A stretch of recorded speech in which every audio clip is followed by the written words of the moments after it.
Today, I want to talk about scalp issues. When you are dealing with your hair, you have to consider the health of your scalp because that's gonna dictate a lot of times what you can and cannot do. Because your scalp won't even tolerate certain things if it's in a certain condition. Hey, welcome to another video. Welcome to the Bajo channel.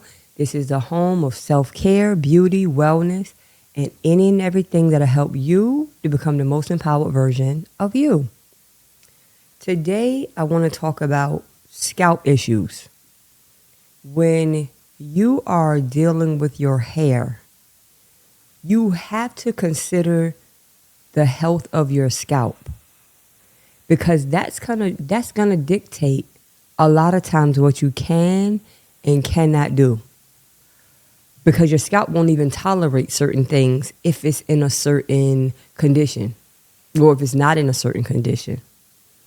I want to share with you some of the different things that can cause scalp issues because what happens is we're not aware of some of the things that happen and you are under the impression that you really can't do anything about it. But a lot of times our scalp issues are directly related to certain things that we are doing. Sometimes it's not, but a lot of times it is. So I want to kind of shine light on some of those things so you could be a little bit aware because maybe it's certain things that you can modify in your life to change the health of your scalp, right? One of the things that people suffer a lot with their one of the things people suffer a lot in terms of their scalp is dryness. And one of the reasons why you have this dryness in your scalp is because of dehydration. Sometimes your scalp is super dry, flaky because you are dehydrated. You know that the scalp is the same skin that's on your face, right? It's like a hood being pulled over your head, right? It's the same skin. It's not different. But it's different only in the sense that it does have follicles. It have little holes where your hair grow out. But that skin is still the same. So just like in the wintertime, your skin, you feel the dryness in your skin because the moisture is no longer in the air the way it has been, like during the spring or the summer. It's the same thing with your hair. That scalp dries out. The hair dries out. The scalp dries out. The hair dries out. So one of the issues with, one of the biggest issues that I really see often is that dryness in the scalp. And sometimes that can be remedied simply with increasing your fluid intake. You have to learn how to balance your fluid intake so that you're not dehydrated. Dehydration throws off everything in your body, honestly. Without going on a tangent, but it affects the major organs in your body. Just the having enough fluid or the lack thereof, it affects the way your heart pumps. It affects your liver function. It affects your kidneys. It affects everything in your body. The flow of your blood. If you're dehydrated or not. Major for the scalp. Number 2, we have a lot of scalp issues because of product buildup. We use so much things, so many products in our hair. You never stop to think that after a while, that builds up on the scalp. And it kind of sits there. And when it sits there, it creates its own problems. Certain things that you're doing is no longer penetrating.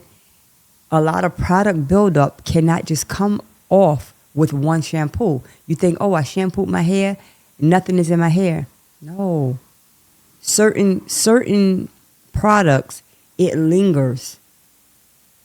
Certain products linger. That's why it's important that you do certain certain treatments to your hair so you can release certain things from your scalp. It's certain scalp treatments that you do, not just a basic shampoo, but it's certain things you do to your scalp to allow those products to be released. Because when you're constantly putting on every day, you're putting this in your hair, you're putting that in your hair, it just builds up on your scalp. If you were to shave your hair off and really see how much buildup you had on your scalp, you probably would be surprised. So product buildup is major. That's another reason why I always encourage you, stop using every single thing. Stop using everything. Just because your friend have it or your friend use it, that doesn't mean that it's necessarily for you, right? Next, a lot of times we get fungus and bacterial infections in our scalp. And I know you've seen it. I know you may have even experienced it, but you can get this fungus and bacterial buildup in your scalp, right? And sometimes you need medication to deal with it. Sometimes you just need certain types of antiseptic that can kind of kill that fungi, that bacteria. And until you do that, that's going to continue it continues to grow. Like certain bacteria just keep growing until you kill like that root cause of it. It's going to keep growing. You can shampoo it, you can condition it. Sometimes you have to and depending on what it is, sometimes you need oral medication to deal with certain scalp issues. That's why it is good to go to certain dermatologists and find out what is happening with your hair, right? I need you to pay attention to your scalp.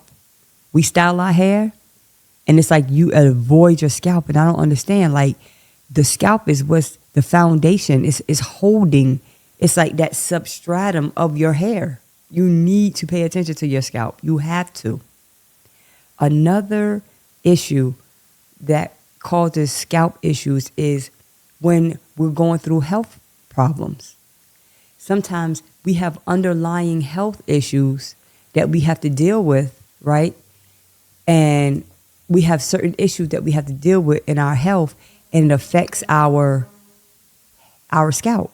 It affects our scalp. That is a whole trip. That's a whole visit to the doctor to try to figure out. Get down.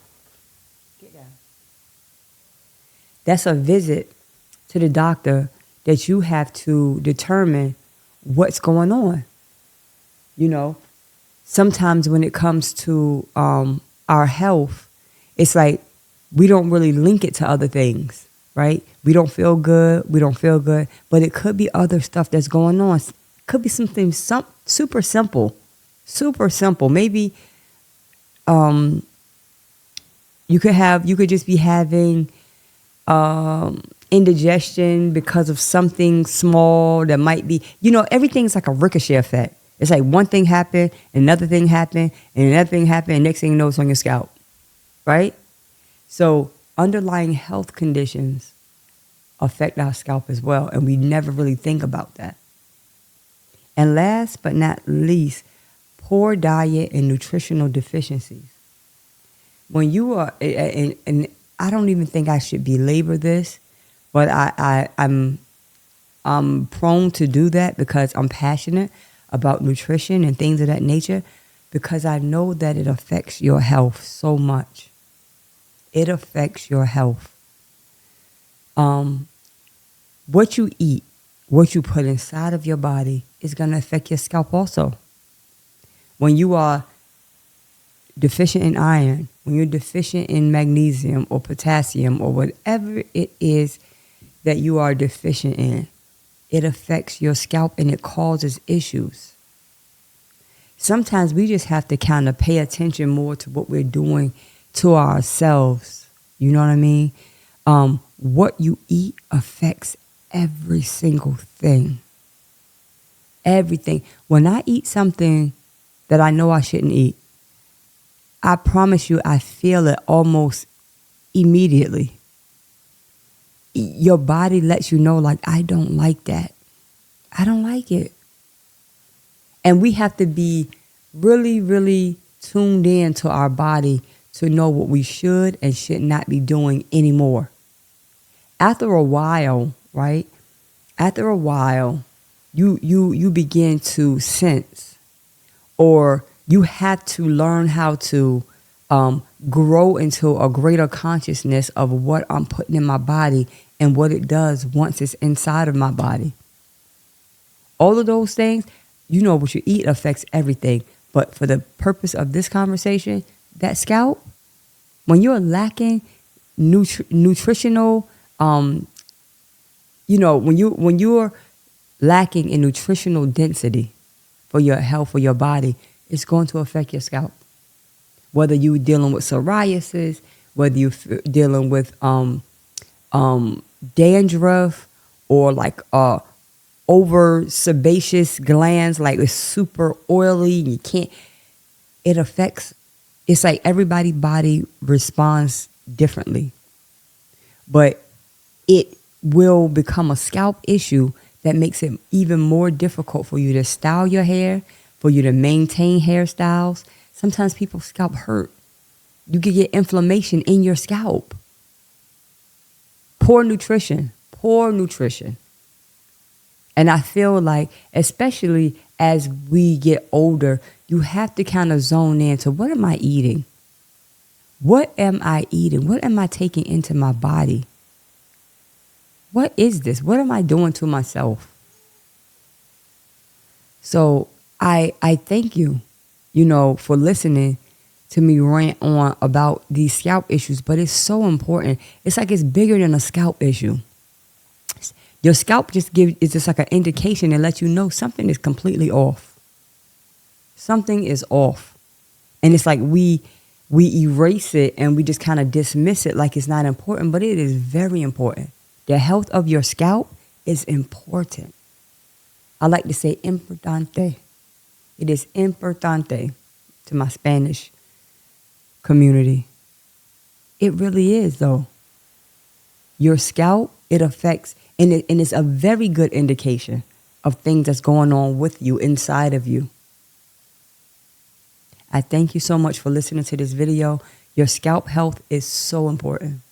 So important. There's so many different scalp issues, but pay attention to them. Pay attention to them and move accordingly. I thank you for listening to this video. This is the home of self-care, beauty, wellness, and any and everything that'll help you to become the most empowered version of you. And again, remember that self-care is most certainly the best care. Later.